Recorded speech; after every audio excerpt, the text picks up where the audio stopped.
Ito ang mga bunga ng duhat matching, isang Philippine native tree or shrub. May scientific name na Polyalthia tuberosa. Ganito ang growth habit niya. Tapos ito ang mga prutas. Isang tumpok ng mga pabilog o ovoid na berries, smooth at shiny ang balat na nagsisimula sa green, tapos pinkish to red at pag hinog na ay purplish black.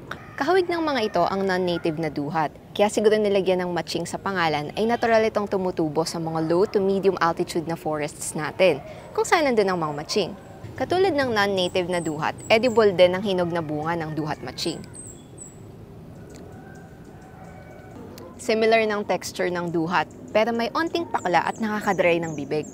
Documented din na ginagamit panggamot ng diarrhea itong prutas at ang iba pang bahagi ng halaman. At kasama ang bulaklak, pang-relieve din ito ng mga pulmonary issues. Maliliit na yellow ang mga bulaklak ng duhat matching at ang pagtubo nito ay extra axillary o sa katapat o sa medyo baba ng pinagtutubuan ng dahon. Isa pang remarkable feature ng duhat matching ay ang balat ng kanyang kahoy, may mga uka. Dito hinango ang English name niya na Corky debar tree. Ang kanyang mga branchlet o maliliit at patang sanga naman ay reddish-brown. Tapos may mga pinkish-white na lenticels. Itong parang mga dots na ito. Diyan lumalabas at pumapasok ang mga gases like oxygen and carbon dioxide. Ang mga dahon naman nito ay tumutubo ng alternate o hindi tapat-tapat.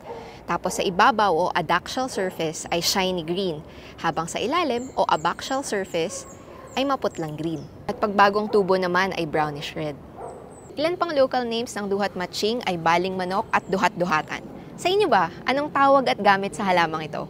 Kwento niyo sa comments below. And together, let's promote and mainstream Philippine biodiversity and natural heritage. Ako si Celine. Support my work by sharing this original video and not re-uploading it. See you sa next video. Bye!